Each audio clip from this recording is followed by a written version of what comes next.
నమస్తే కిరణ్ గారు. నమస్తే సౌజన్య, చెప్పండి. సో ఇక్కడ సంధ్య థియేటర్ అనే టాపిక్ వచ్చింది కాబట్టి ఒక చిన్న డౌట్, అంటే సినిమా ఒకటి రిలీజ్ అవుతుందంటే సంధ్య థియేటర్ ఎంత బాగా ముస్తాబ్ అవుతుంది అనేది మనం కొన్ని సంవత్సరాల కంటే ఇట్స్ లైక్ ట్రెడిషనల్, ఒక సాంప్రదాయంగా నడుస్తూ ఉంది.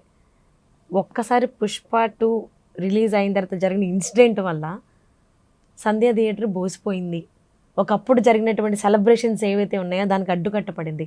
బికాజ్ ఆఫ్ ఒక్క సినిమా ఇండస్ట్రీ మొత్తం ఎఫెక్ట్ అవుతుందని అంటున్నారు. ఎంతవరకు వాస్తవం అంటారు? దీనిపైన మీ అభిప్రాయం ఏంటి? అంటే సంధ్య థియేటర్ ఇవాళ కాకపోతే రేపు ముస్తాబ్ అయింది, పెద్ద విషయం కాదు. ఎందుకంటే కేసు తర్వాత అలా వీక్ అయిపోద్ది, కొట్టేసి మళ్ళీ సంధ్య థియేటర్ ఓపెన్ చేసుకుంటే అంటే నార్మల్ గా ఉండున్నట్లయితే గేమ్ చేంజర్ రిలీజ్ అప్పుడు ఏ రకంగా ముస్తాబ్ అయ్యేది కొన్ని హోప్స్ ఉన్నాయి. ఇది కాదు, పుష్ప చేసిన డ్యామేజ్ సంధ్య థియేటర్ కాదు, సినిమా ఇండస్ట్రీకి డ్యామేజ్ చేసింది. సినిమా ఇండస్ట్రీ వెళ్ళి సాగిల పడాల్సి వచ్చింది.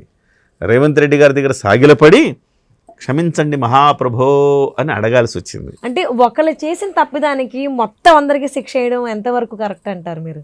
మొత్తం అందరూ శిక్ష పడినప్పుడు మీరు తప్పు చేశారనుకోండి, మీ ఇంటికి వచ్చి నేను మిమ్మల్ని సౌజన్య గారు ఏం కాదులేండి మిమ్మల్ని ఎలాగోలా రక్షించుకుంటామంటే నేను కూడా తప్పు చేసిన వాడిని అవుతా కదా. ఎందుకు వెళ్ళాలి? సినిమా ఇండస్ట్రీ వాళ్ళంతా రేసులు పెట్టుకున్నారు ఏంది? వాళ్ళ ఇంటికి పొలోమంటే వెళ్ళి అల్లు అర్జున్తో షేక్ హ్యాండ్లు హగ్గులు చేసుకొని టీలు తాగి కాఫీలు తాగి ఆయనేమో ఐకాన్ టీషర్ట్ ఐకాన్ స్టార్ అని, అరే ఈ సమయంలో మనం వేసుకోకూడదు కదా ఈ ఐకాన్ స్టార్ అని చిన్న ఇంగితం కూడా లేకుండా ఐకాన్ స్టార్ అని టీషర్ట్ వేసుకొని వచ్చి కూర్చొని ప్రెస్ మీట్లో మాట్లాడితే అంటే in the past he's a stylish star కదా, సో అది కంటిన్యూ అవుతుందని కూడా కొంతమంది కామెంట్ చేస్తున్నారు. మరి ఏం కంటిన్యూ అవుతుంది? అంటే ఇప్పుడు ఐకాన్ స్టార్, ఒకప్పుడు ఆయన స్టైలిష్ స్టార్ అల్లు అర్జున్ కదా, ఐకాన్ స్టార్ అల్లు అర్జున్ అయ్యారు. కరెక్టే. మీరు ఆ సందర్భంలో మీరు ఐకాన్ స్టార్ అని మామూలు టీషర్ట్ వేసుకోవచ్చు కదండి. దొరకలేదేమో కిరణ్ గారు, పాప అర్జెంట్ టైంలో డ్రైవర్స్కి వెళ్ళి ఉంటే మీరు ఇలా అంటే ఎట్లా? అందుకే ఆ దొరక్కపోవడం అనేదే ఇవాళ సినిమా ఇండస్ట్రీ మొత్తం మూల్యం చెల్లించాల్సిన స్థితికి దారి తీసింది. హట్ అవుతారా లేదా? రేవంత్ రెడ్డి గారు హట్ అవుతారు. నాలాంటి వాడు కూడా హట్ అయ్యి ఏందా ఇదని అడిగాడు, ఇది బాగా వైరల్ అయింది సమాజంలో. సో రేవంత్ రెడ్డి గారికి కూడా చేరినట్టుంది, ఆయన కూడా హర్ట్ అయ్యాడు. అప్పుడు అన్ని బట్టలు లేవండి, డ్రైవర్స్కి వెళ్ళాయి కాబట్టి ఆ ఒకటే టీషర్ట్ ఎదురుగా దొరికితే పోలీసులు ఆ టైం ఇవ్వలేదు. సో టైం లేక పోలీసులు టైం ఇవ్వని సందర్భం కాదండి అది. వాళ్ళ ఇంట్లో చక్కగా కాఫీ తాగి టీ తాగి మనకు తెలియదు కదా, అందరు వెళ్తున్నప్పుడు అది వాంటెడ్లీ ఆయన పుష్పగా ఊహించుకొని ఆయన క్యారెక్టర్ నుంచి బయటికి రాలా.